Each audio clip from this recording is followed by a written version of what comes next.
Hi, my dear students. My congratulations with the first today's lecture in philosophy.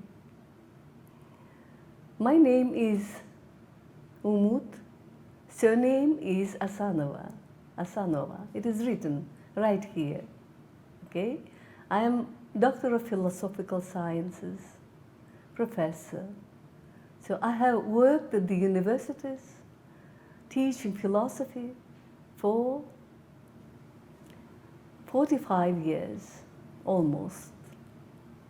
Okay, so today I salute you for your listening for the first time to the lecture on what is philosophy.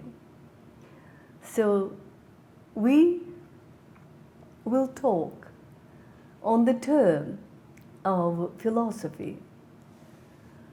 The term philosophy, I am sure that you have heard most of your time, philosophy, okay? Philosophy. So you heard this word in many situations. So you might have heard so philosophy of politics, philosophy of being, philosophy of morality, philosophy of behavior, philosophy of society, etc. So many things may be investigated, maybe even called from the point of view of philosophy. So today we will talk on the term of this concept first, philosophy. So this is a Greek word, my dears. A Greek word. It consists of two words, phileo, which means love, phileo. You know many words constituted from the word phileo, for example, philology, philanthropy, and so on. Philanthropy means love for a human being. Philology means love for logics of a word. Well, and the second word from the word philosophy, Sophia. Sophia means, from the Greek language, means wisdom. So all in all, philosophy means love for wisdom, you see? So what is it, love for wisdom? We know many situations from your country, from your people, from your culture, when they say, oh, this is a wise man, or this is a very wise decision, okay? So it's very interesting that on the basis of philosophy may be wisdom. And it's very interesting that on the basis of wisdom also may lay philosophy. So they are so much interrelated concepts, interrelated terms. Well, don't be frightened of this word and of this discipline. So, of course, we are teaching you philosophy as a discipline, as a science. But you should know from where it came from, okay? Well, and where were those roots for philosophy, where it appeared and how it appeared. Well, and when it appeared. That means love for wisdom, or we may talk simply wisdom. Even in those ancient times, we can observe that people tried to reflect this very complicated world, beginning from the sky, stars, all the planets, and then land, earth, and into relationships with people and the nature around from the point of view of wisdom. Otherwise, humanity could not have survived, you know. For survival, for vital goal of being survived from, you know, wild, how to say, wild appearance of sometimes of nature, people had to be wise, had to reflect this complicated and complex world from the point of view of wisdom. And wisdom is the constituents, is the content of everything which came from those ancient times. You know, all the traditions. And traditions, this is a word which consists of the word trad.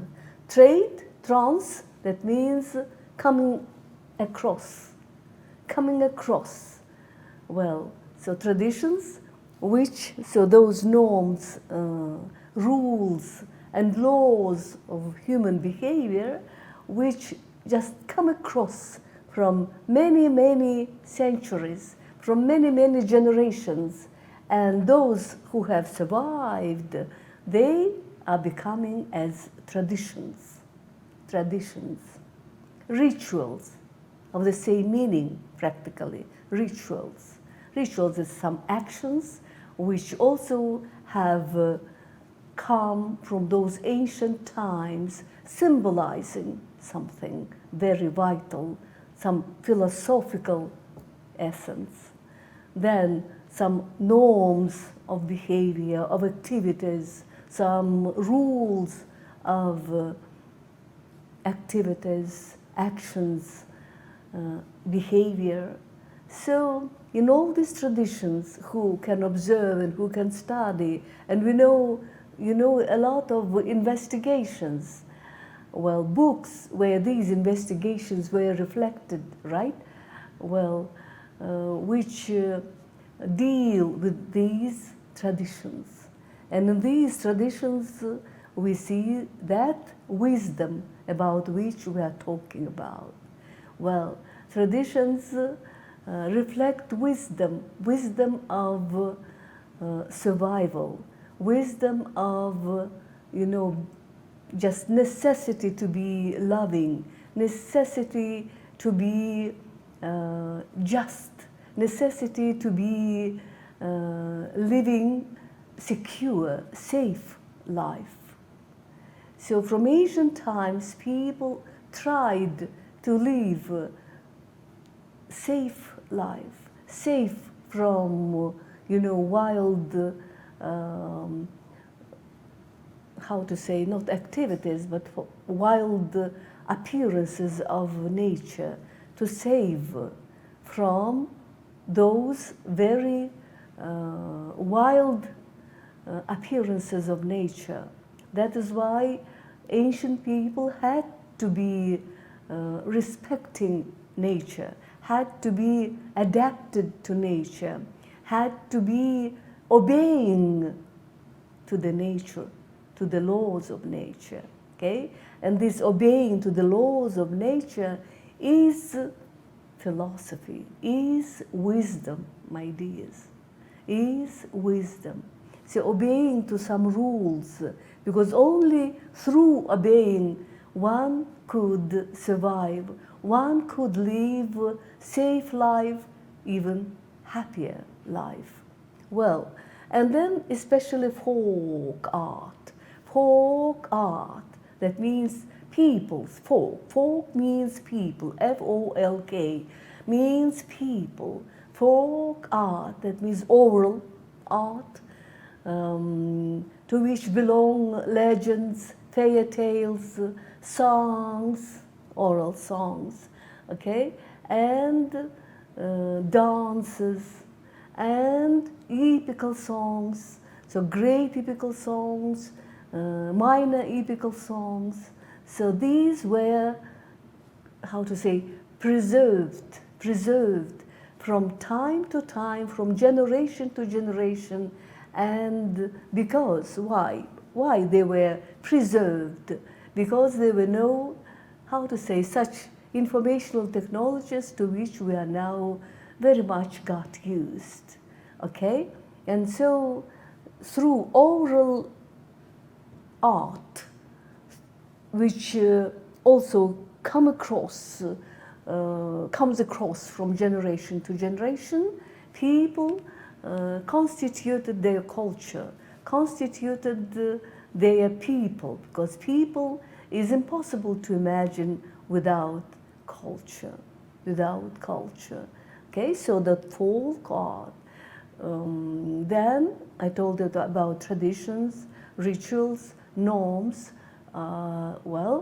and these were attributes of ancient times, and even pre-ancient times. These pre-ancient times were called as primitive culture, primitive times, primary times. Well, when there were no, how to say, scriptures, no writing culture, no writing art, but people did preserve that art. And we see that philosophy, that wisdom, of course, was the essence of all that pre-ancient and even early ancient times culture. And please, you should remember that here philosophy is manifested in love for the laws of nature, in obeying to the laws of nature, in, how to say, in adaptation to the laws of nature in order to survive, in order to live more safe, more secure, more happy life. Well, and then in ancient times, of course, philosophy as it is, as we got used to its essence as science, so to say, was developed in ancient times. That philosophy as, how to say, which was declared, was written, was constituted in some writings, appeared in more developed ancient times. So we know about ancient Arabic world, right? Ancient Arabic philosophy, ancient Chinese philosophy, ancient Indian philosophy, ancient Kyrgyz philosophy. All the people developed their ancient philosophy, and that ancient philosophy in more or less developed scriptural, written style, written word, were in all the cultures, I mean, earlier or later, this was developed. And the more developed, which was preserved in the humanity, was the ancient Greek, ancient Rome, as I told, in addition to what I have just told, ancient Chinese, ancient Indian philosophy, and ancient then Greek, and then ancient Rome philosophy, cultures.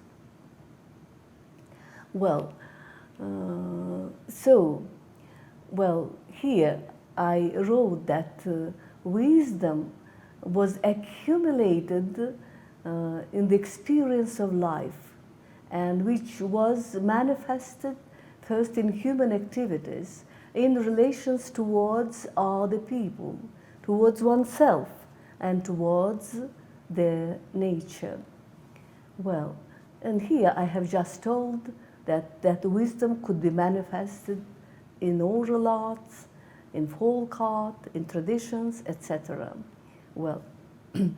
And that here the thinking man, it is, a very well known sculpture made by Auguste Rodin.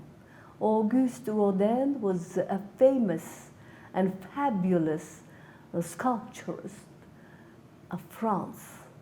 And this sculpture of him, Auguste Rodin, just is used in many, many books, in many, many graphics, symbolizing a man thinking, a man contemplating, a man speculating, a man meditating, because only while meditating, while speculating, while speaking, he, a man, could find himself, could know himself.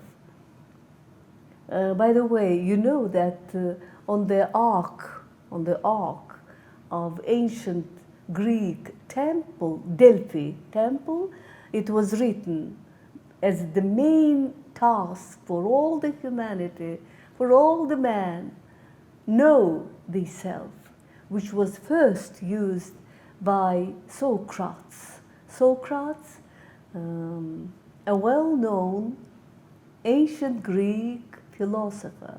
He did not write anything, but his words were written in dialogues.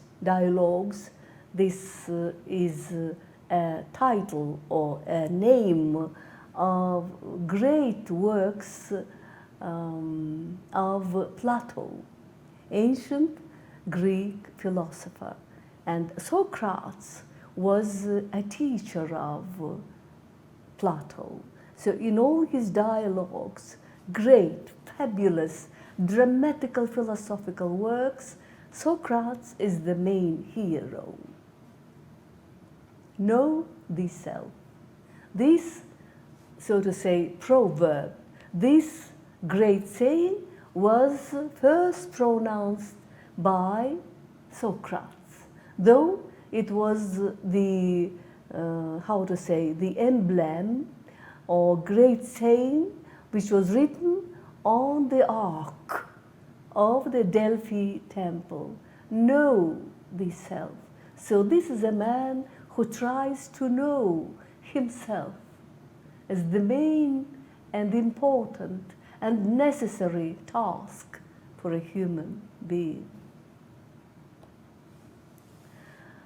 Well, and in its modern meaning, philosophy is a developing system of holistic knowledge of the laws of the development of nature, society, and human thought.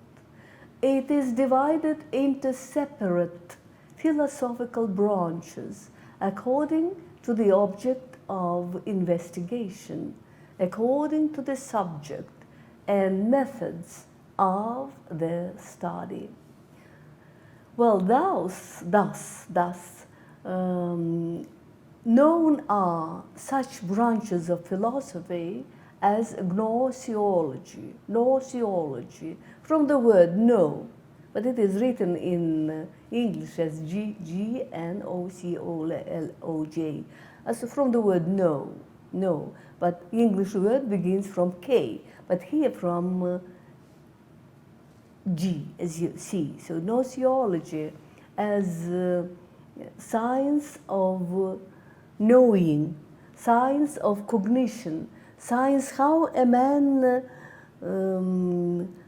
is familiarizing, is knowing deeper and deeper this nature.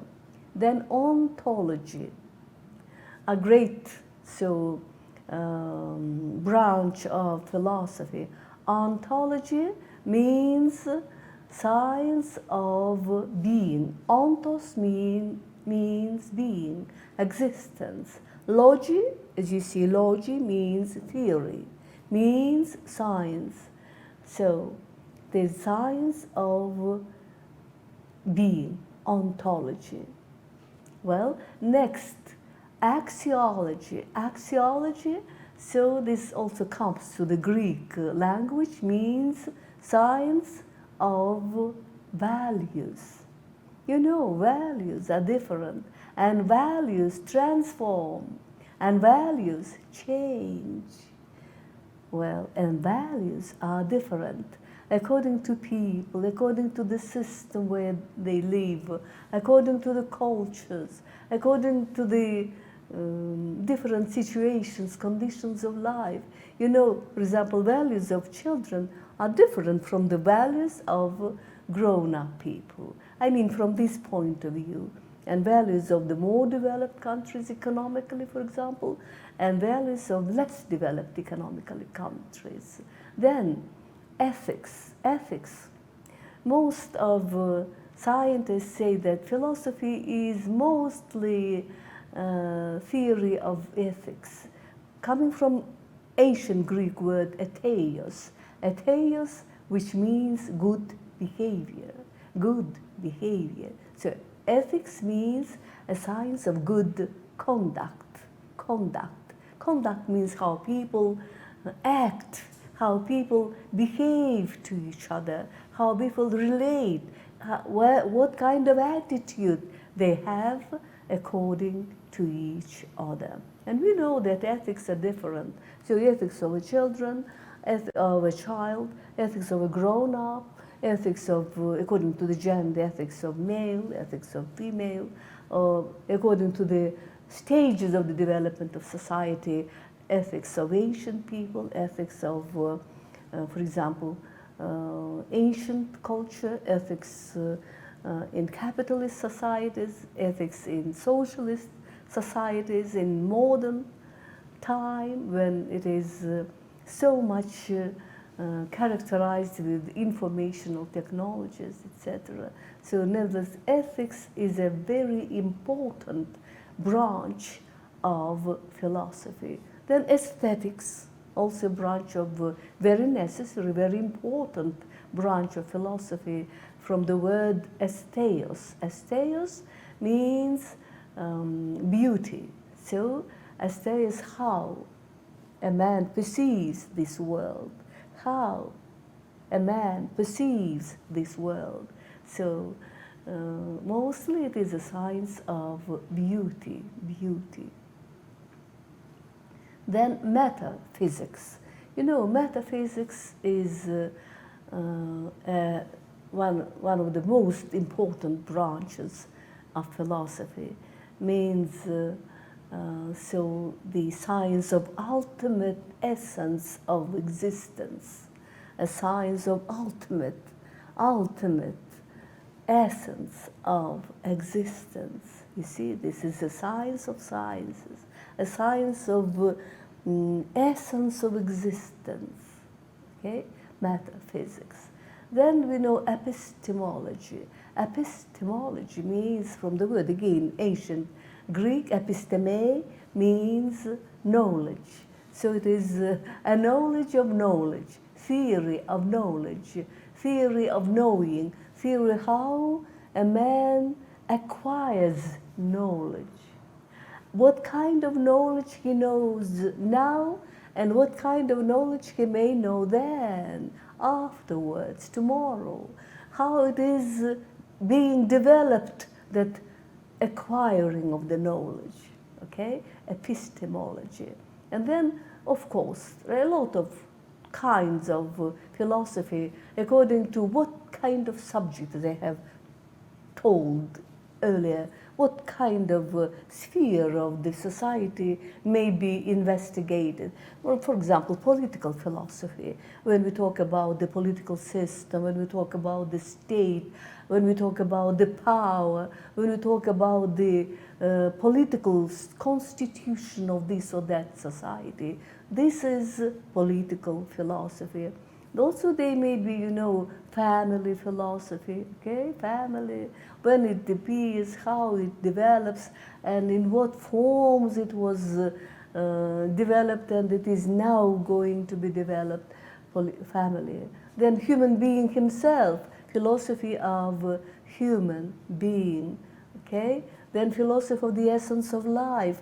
It is even called as existentialism. So there are a lot of different conceptualization of philosophy. So Well, and for example, we say philosophy of education, philosophy of culture, philosophy according to the, how to say, according to the man who produced this or that kind of philosophy. We also differentiate philosophy. For example, we may say philosophy of Kant, Immanuel Kant, philosophy of George Wilhelm Hegel, philosophy of Schopenhauer, philosophy of Nietzsche, philosophy of Karl Marx, etc. So when this system is more developed, okay, is more constituted, and this man who, so to say, presented to the humanity this system of philosophical knowledge is called as, according to the man of that, according to the name of that man. For example, philosophy of Plato, philosophy of Aristotle, philosophy of Socrates, philosophy of Democritus, etc., etc. Okay? Well, so this is according to the branches. When we say about the branches of philosophy, please do keep this in your memory. Well, I told just a few minutes ago about gnoseology, okay, ontology, axiology. We are now repeating. So repeating is a mother of learning. Then ethics, which we have just talked about. Well, in aesthetics and metaphysics, well, we have talked about this.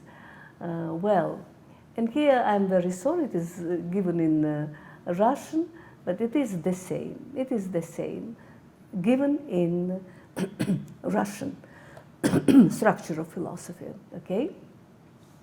Well, any natural, social, human phenomenon can be investigated from the point of philosophy. So from the point of view of revealing deep laws of the development, investigating their reasons and, or causes, I mean, and consequences, okay? As such, they may be differentiated, as I have just told, as philosophy of nature, ecology, society, law, religion, culture, education, etc., etc. I have just told about philosophy of human being, philosophy of awareness, values, etc., and so on and so forth. I have just told about them right now. Well, then this is a kind of, going up, a man who tries to go up, but he doesn't know where he stops and what the end will be. And perhaps from the height of that reaching, he may fall. Who knows? It is just a little bit humoristic picture of a man who tries to go up and up, higher and higher, in investigating of the surrounding world, nature, society, himself, and those who are like himself. Well, while studying philosophy, one should know of two main approaches in investigation of different phenomena. First approach is materialistic. Materialistic. Materialistic comes from the word matter. Matter. So in this approach, so you know, from the very, very, very beginning, from those ancient times, philosophers were differentiated or were divided into two main, divisions, into two main spheres, into two main well, schools, so to say. So they were called as materialists and idealists. Materialists, well, are those people who were, how to say, who were devoted to the approach according to which matter, and matter was like all the things around, existing things around, nature itself also, being, they were called as being, right? So nature, being, all the things which exist around, they dominate, they condition the human being's thought, human being's ideas, human being's spirit. So, basing their thoughts on this approach, that thoughts are secondary, ideas are secondary, spirit is secondary, but they are conditioned by the matter, by nature, by surroundings, surrounding environment, by things. So this approach is called as materialistic. Well, and the opposite point of view, according to which, so matter, things, so it's the environment, nature, well, being talked as the manifestation of matter, they are conditioned by thought, by ideas, by the spirit, by human consciousness. So in this case, these philosophers were called as idealists. So of course, these two main directions of philosophy, according to different approaches to investigation of the world, so they were differentiated according to what kind of answer they gave to the main question of philosophy. And main question of philosophy, as it was told in very famous, well-known books, was as the question of attitude, of relation of the thought, of consciousness, of ideas to the world, to the matter, to the nature, to the thing. So there were two different, so to say, two different kinds of terms. First kind is consciousness, ideas, spirit, thoughts. The second is matter, things, nature, environment. So the main question of philosophy is how this side relates to this side. That means how spirit, thought, consciousness, ideas relate to this side, or to matter, to nature, to being, to things. So according to the way of the answer to this question of the main question of philosophy, they were divided into two main, so to say, directions of philosophy. Those who told that ideas first, consciousness comes first, thoughts come first, and matter is subordinated. Matter comes as the second, okay? Nature comes as the second, as conditioned by the consciousness. This way of answer to the vital or important question of philosophy, this kind of answer, well, made them as idealists. And those who answered that question as like this, that no, nature comes first, things come first, well, environment comes first, matter comes first, and it is reflected in ideas, thoughts, spirit, consciousness. This kind of approach was called as as materialistic approach.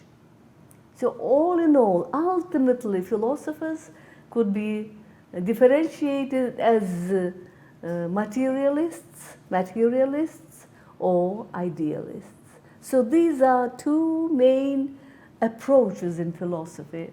According to these approaches, philosophers were divided into materialists and into idealists. And they also had subdivisions: objective materialism, subjective materialism, or idealism. Objective idealism, subjective idealism, and different other minor, so to say, subdivisions come. Okay. I think it is understandable. Okay? So these are two approaches in philosophy. Well, here I told you about this, okay? So you should simply understand and differentiate these terms. First branch of terms is matter, things, nature, okay, being. And the second branch of terms, so to say, were consciousness, spirit, and are, not only were, but are, consciousness, spirit, awareness, idea, thought. So you should very much differentiate, very well differentiate them. And philosophers were divided, beginning from ancient times, into two different, so to say, directions, or how to say, two different orientations, or two different mostly two different orientations or directions or divisions, or how to say, spheres or whatever. Well, materialism and idealism. And also there are two methods in philosophy. Methods. So this is very nice and very important term for you, future doctors. Methods. Of course, different sciences have their own methods, right? Methods of investigations. Not only investigation, but there are methods of actions. In what way, how, what kind of instrument being used in order to manifest this or that kind of action, okay? And especially when we talk about the investigations of studies, so investigators, scientists use their own methods. It depends on what kind of sciences they are investigating. So they may be different sciences, for example, physics, chemistry, biology, I mean your medical sciences, fundamental sciences, okay? And then medical sciences as microbiology, microchemistry, or anatomy, or physiology, okay, or therapy, etc. So all of them have their own methods. As kind of way, investigated, founded, mostly, developed way of investigation. And there are methods which are called as common, universal methods of investigations. And among these universal methods of investigation, there are two methods. First is, I mean about universal ways of investigation. There are two ways.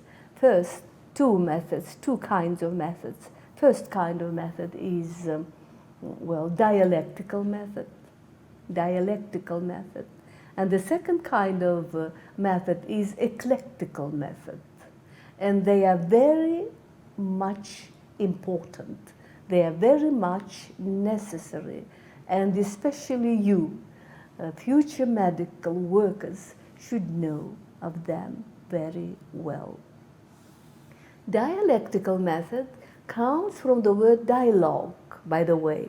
It means conversation between twos. Just conversation, and through this conversation, finding some truth, right? And dialectics means also, just from the word duo, from France, from French, it is translated as two, you see. Dialectics, but has a little bit different also meaning. Just we may comprehend from this as a science of development, a science of interconnections, a science of interrelationships. Dialectics means, when you study something, you should study this from the point of view, from the point of view of connections of this being studied element with many other different things. Dialectical means thus also as understanding something from the point of view of start, development from one stage to another stage, and transformation to another stage. Everything develops, everything changes, nothing stops, nothing stays without any change. Everything changes. In ancient times they talked, everything flows, everything changes. Nothing is in still position. You should know this, okay? And this change, this transformation, this, development, comes from interconnections with others, interties with others, interrelationships with others.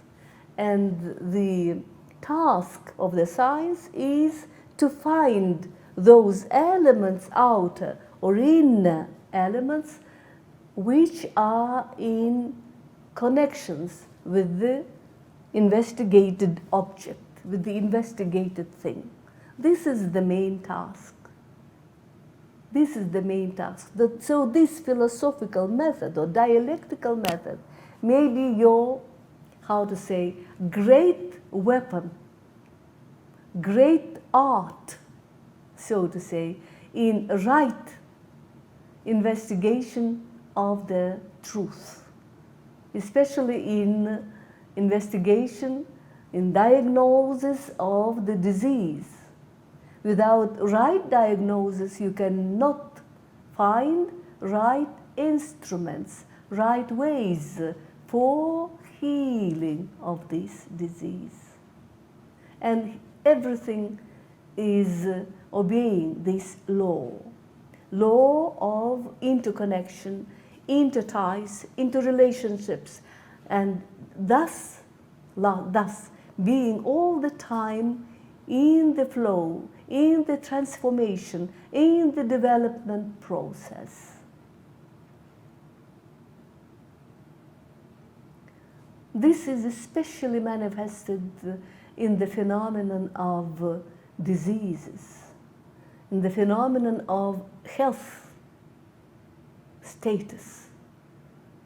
How health status becomes non-healthy status. Which factor becomes influential? Or what kind of factors, not only one factor, it may be many, many factors, which impacted that transformation from healthy status to unhealthy status, or more or less unhealthy status. What inner factors you should investigate? For example, genetical factors, or some psychological factors as inner factors, okay? Some sadness or anger as psychological inner factors, okay? Which could be influential, could provoke this or that disease. And outer, of course, factors, some infections, especially now we are so much under the under the influence of those outer factors. This pandemic is mostly a kind of disease which is under the outer. But if, for example, your inner status is not so much, I mean immune system is not so much developed, is not so much strong, it can be under the very influential, how to say, impact of the outer factors, those infections, the people who could be infected and could make some harm to you. Okay, so this is dialectical approach, and you should acquire this approach as your most strong art in your future medical activities. And the second one is eclectical method. Eclectical method was very much criticized, and sometimes is now being criticized, but it is a very, very necessary method in the process of investigation of something. Especially it is true to medical sciences.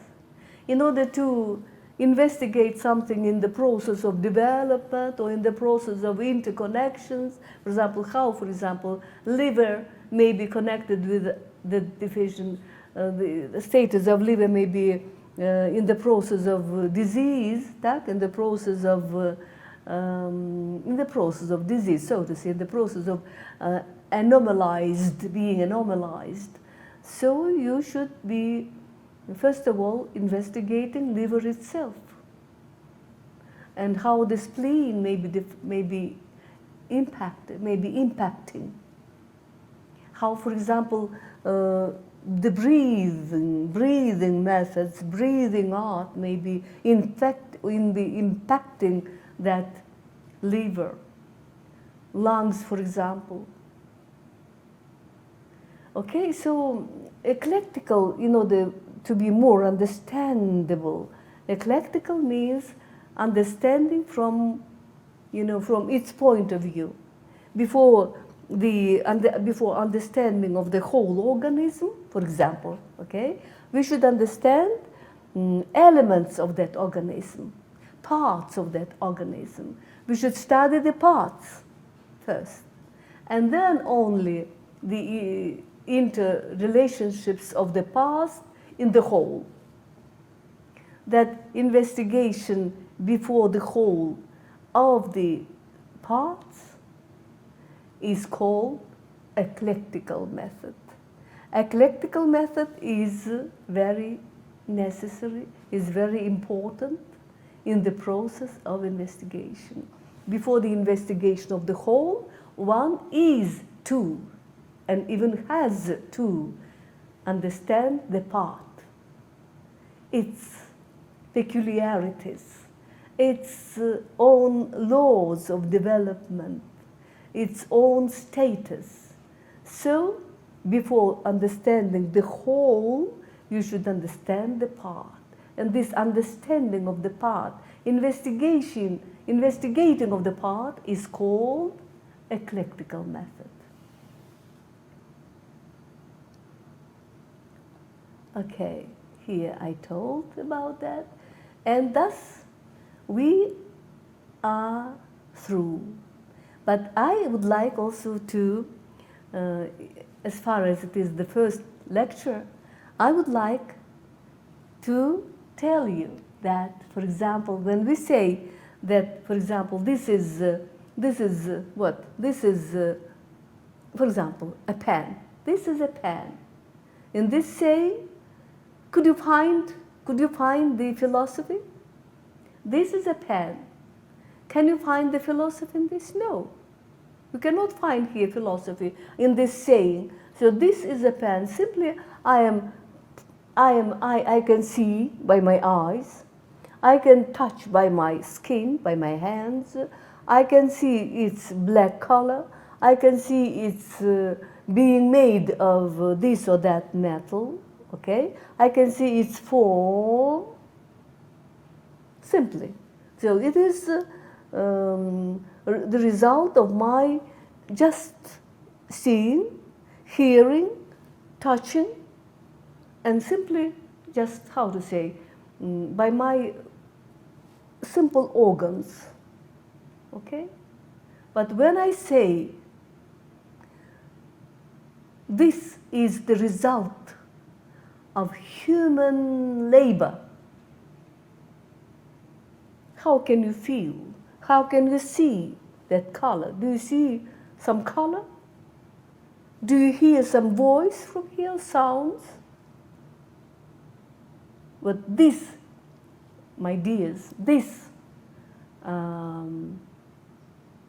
transcending from which is visible, hearable, touchable, sensible, to what is, how to say, thinkable, imaginable. You see? Imaginable. And then after imaginable, thinkable. This is called transcendence. Transcendence. So we, how to say, we jump over this, what is visible, to what is not visible already, to what is imaginable and even more transcendent. It is not seen, not hearable, not touchable. It is thinkable. But what is thinkable is based what is imaginable on what is imaginable and what is visible or hearable, etc. This is a kind of, transformation of, how to say, knowledge.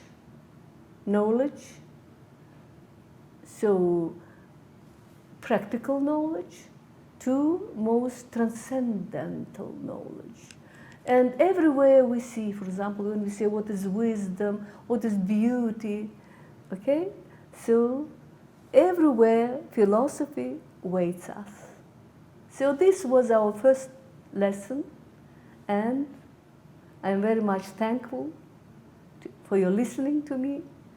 And if you have some questions, you may come to me and ask your questions. Philosophy is quite interesting for those who want to be transcendent. Thank you for your attention.